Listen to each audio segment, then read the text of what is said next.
करुणा कुछ नहीं है। ये जो धर्म है, जो जिस पे विष टिकी है, ये धर्म पे टिका है। ब्रह्मचर्य पालन करना और कहना बहुत फर्क है। जैसे कि आसमान धरती की, कहने वाला तो कह देते हैं कि हम ब्रह्मचारी हैं। कहने से बेटा नहीं होता है, करने से होता है। भस्मी शरीर पर लगा के रखते हैं, इसका क्या प्रभाव है और इसका क्या विधान है इसका? पब्लिक के लिए तो ये पाउडर दिखता है, बाबा ने पाउडर लगा लिया, ये लगा लिया, वो लगा लिया, ये ढोंग है, वो है। नमस्कार दोस्तों, मेरा नाम है गौतम और इस वक्त मैं मौजूद हूँ धर्म नगरी, आध्यात्म नगरी, कुंभ नगरी हरिद्वार में। हरिद्वार में आरंभ हो चुका है विश्व का सबसे बड़ा मेला, जिसमें विभिन्न प्रकार के साधु, संत, महात्मा, तपस्वी, सन्यासियों से संवाद और परिचर्चाएं हम आपको लगातार दिखा रहे हैं। इसी श्रृंखला में आज हमारे साथ एक तपस्वी साधु हैं। बहुत बहुत स्वागत है महाराज जी आपका। मैं केदारनाथ धाम से आया हूँ जी। और मेरा नाम महंत वशिष्ठ गिरी और मैं जूना अखाड़े से जुड़ा हुआ हूँ। और हमारे गुरुजी का नाम थानापति घनानंद गिरी हैं। और हम दोनों गुरु चेले काफ़ी दिनों से केदारनाथ में तपस्या करते हैं और जो भी ध्यान होता है वहाँ करते हैं। और कुंभ में भव्य दर्शन के साथ हम दर्शन देते हैं पब्लिकों को, यात्री को। और इससे पहले प्रयाग में हुआ था, प्रयाग में भी अच्छा कुंभ रहा, सबसे अच्छा प्रयाग का कुंभ मेला लगा। और अभी जो है करुणा कुछ नहीं है। ये कहता है व्यक्ति को करके खाओ, निकम्मा मत रहो। करो ना, महाराज जी कह रहे हैं कि ये करो ना, ये करोना कह रहा है कि करो ना और करके खाओ, निकम्मे मत बनो। महाराज जी, बहुत से लोगों का आजकल धर्म को लेकर के बड़ी भ्रामक धारणाएं और बहुत कन्फ्यूज़न रहता है कि आखिर ये धर्म क्या चीज़ है और ये धार्मिक दुनिया का सबसे बड़ा मेला है। तो आप लोगों को क्या कहेंगे कि सरलतम भाषा में ये धर्म क्या है? ये जो धर्म है, जो जिस पे विष टिकी है, ये धर्म पे टिका है।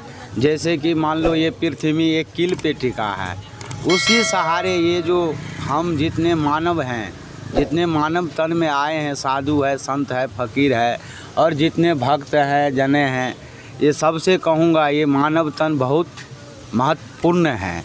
आप सब महत्वपूर्ण का आनंद लो और भव्य कुंभ मेला नागा बाबा का दर्शन करो। चाहे लाइक करो, चाहे घर बैठे करो, चाहे यहाँ आके करो, उसमें कोई दिक्कत नहीं है। करोना वायरस कहीं नहीं चल रहा है।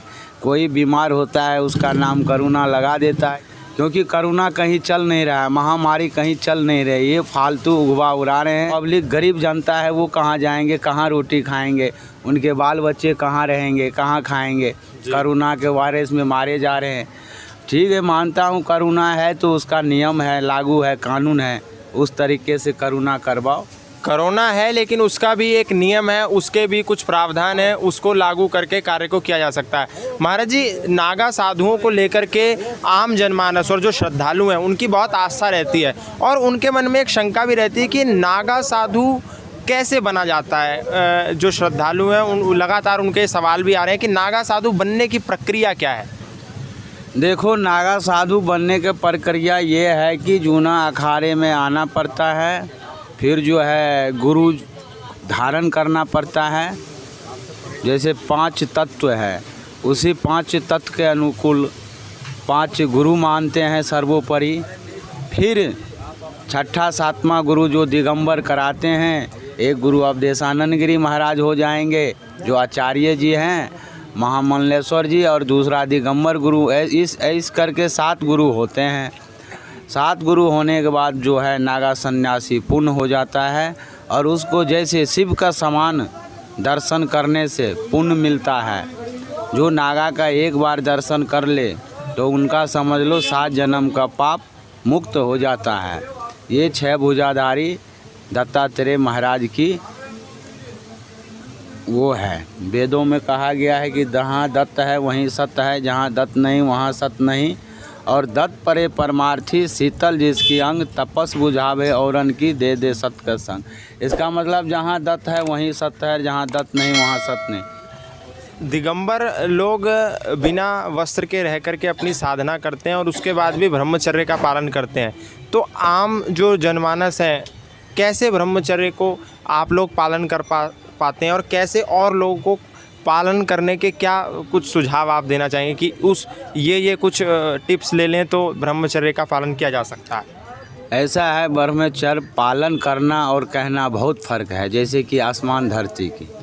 कहने वाला तो कह देते हैं कि हम ब्रह्मचारी हैं, कहने से बेटा नहीं होता है, करने से होता है। जैसे नागा बाबा है, वो करके दिखाता है। और जो आदमी हैं ये ढोंग करके खाने पीने अपने आनंद के लिए ये सब करते हैं। नागा बाबा होता है वो जो है अपना तपस्या भजन से जो है कामदेव को जीतता है, फिर कामदेव उसको बस में होता है। फिर खाने का भी आहार लेना है, अल्पाहारी थोड़ा खाना है, थोड़ा रहना है, अच्छा खाना है, थोड़ा ही खाना है, अच्छा खाना है, ताकि हमारे शरीर का ऊर्जा मिलता रहे।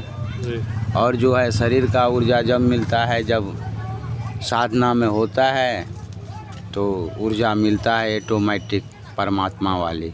तो साधु संत जो है ये तरह तरह के तपस्या करते हैं और जो भी हैं भजन करके ये अपना कामदेव को बस में करता है। इसलिए नागा साधु बच्चे के समान हो जाता है, उस पर कोई प्रभाव नहीं पड़ता है। सांसारिक उसको कुछ कहो, उसको कोई फर्क नहीं पड़ता है। ऐसा नागा साधु एक बच्चे के समान हो जाता है और बाहर की कामनाओं से वासनाओं से नागा साधु पे लेश मात्र भी किंचित मात्र भी प्रभाव नहीं पड़ता। महाराज जी, अंतिम सवाल मैं लेना चाहूँगा। लोगों की शंका रहती है कि नागा साधु या जो अलग अलग प्रकार के साधु संत होते हैं ये सफ़ेद रंग की एक भस्मी शरीर पर लगा के रखते हैं, इसका क्या प्रभाव है और इसका क्या विधान है इसका?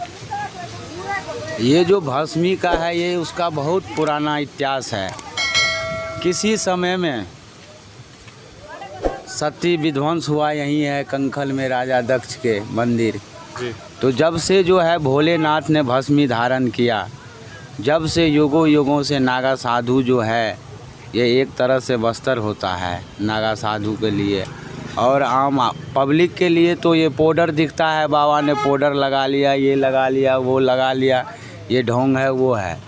कहने से कुछ नहीं है, करने से होता है। और जो है ये भस्मी बहुत पुराना इतिहास है, भोलेनाथ का दिया हुआ है, एक वस्त्र के समान नागा बाबा धारण करते हैं। महाराज जी, बनती कैसे है भस्मी? ये भस्मी बनती है जैसे गुल्लर है, पीपल है, और जो है दूधीली लकड़ी मिलता है, और जैसे एक मोन गाय का गोबर है, गोसे का बनता है, उसमें पानी से धोना पड़ता है, उसको फिर निचोड़ करना पड़ता है, उसको बनाना पड़ता है, छानना पड़ता है, फिर उसको अग्नि में तपाना पड़ता है, फिर दूध लाना पड़ता है, फिर वो पूर्ण काम करता है।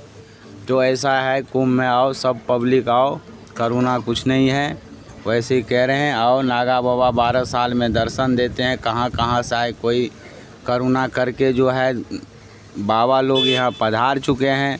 आप जितने जनता है भारी से भारी संख्या में आओ और कुंभ का ये भव कुंभ और का आनंद उठाओ।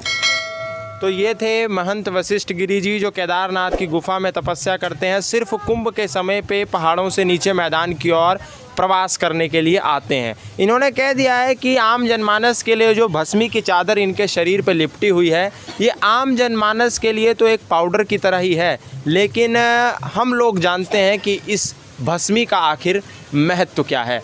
फ़िलहाल के लिए इतना ही। इसी श्रृंखला में आगे भी हम आपको विभिन्न प्रकार के साधु संत महात्माओं की श्रृंखला में अलग अलग साधु संतों के वाद चर्चाएं दिखाते रहेंगे। आज के लिए इतना ही, बने रहिए, फिर मिलेंगे किसी नए साधु के साथ। यदि अभी तक आपने हमारे चैनल को सब्सक्राइब नहीं किया है तो चैनल को आज ही सब्सक्राइब कर लें और नोटिफिकेशन सबसे पहले पाने के लिए बेल आइकन को दबाना ना भूलें। धन्यवाद, नमस्कार।